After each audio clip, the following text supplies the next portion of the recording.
Debemos diferenciar lo que es una crisis, fenómeno de aparición brusca, una crisis epiléptica, crisis que tiene su origen en el cerebro, y una epilepsia, que es la repetición de las crisis epilépticas que se produce por el aumento de la actividad eléctrica de las neuronas en alguna zona del cerebro. Dependiendo de la extensión y de la zona del cerebro que se afecte, la expresión clínica de la enfermedad será distinta. La clínica más llamativa se produce cuando se activa la zona motora y la persona afectada sufre una serie de movimientos corporales incontrolados, de forma repetitiva, denominados convulsiones. No en todas las crisis o ataques epilépticos se pierde la conciencia ni se tienen movimientos. Una crisis epiléptica puede consistir simplemente en desconectarse transitoriamente del medio, o realizar actos repetidos sin finalidad, como abrocharse o desabrocharse botones, movimientos de masticación, etc. La epilepsia puede aparecer a cualquier edad, desde la primera infancia hasta la senectud, aunque suele ser más frecuente en los dos extremos de la vida. Como ya hemos señalado, la epilepsia es una enfermedad neurológica crónica que se caracteriza por la presencia de crisis recurrentes de cualquier tipo. Una crisis epiléptica es la aparición repentina de síntomas y manifestaciones clínicas producidas por descargas bruscas anormales repentinas de actividad eléctrica cerebral, que en la mayoría de los casos interrumpen las funciones cerebrales normales. Las crisis epilépticas pueden surgir en diversas regiones del cerebro y pueden provocar actividad motora anómala, alteraciones sensoriales, cambios del estado del ánimo y pérdida de consciencia. Los ataques o crisis focales son los más comunes, en los cuales participa solamente una población local de células neuronales. La persona puede no perder el conocimiento, pero puede experimentar otros síntomas, como confusión, sacudidas y sucesos mentales extraños como alucinaciones. Durante un ataque generalizado se perturba todo el cerebro de forma difusa, lo que provoca la aparición de síntomas más importantes y a veces de mayor duración. Normalmente las crisis generalizadas se acompañan de una pérdida de conocimiento que tiene una duración muy variable, entre unos segundos y varias horas en los casos de estados de mal epilépticos. En función del agente que origina las crisis epilépticas, clasificamos las epilepsias en dos grandes grupos.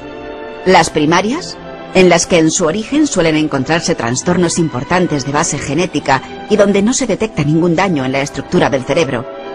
En este grupo, las alteraciones que inducen la descarga eléctrica cerebral se encuentran en una alteración de la membrana de la neurona con cambios que corresponden a procesos moleculares a nivel de canales de calcio, cloro, aminoácidos y o GABA.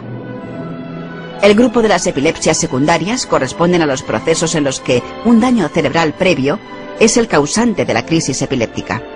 La epilepsia es un trastorno con muchas causas posibles. Cualquier cosa que impida o distorsione el patrón de actividad neuronal normal puede conducir a la aparición de una crisis epiléptica. Entre los factores que pueden aumentar el riesgo de padecer epilepsia se encuentran la predisposición genética y la existencia de una lesión cerebral. Cuando existe una predisposición o se tiene la enfermedad, hay muchos factores que pueden desencadenar la crisis, tales como el exceso de alcohol, las drogas, la falta de sueño, etc. Los métodos esenciales para un correcto diagnóstico de la epilepsia son la realización de una historia clínica completa y detallada. La realización de un electroencefalograma, el EEG, recoge la actividad eléctrica cerebral de cada individuo. Y los medios de diagnóstico por la imagen.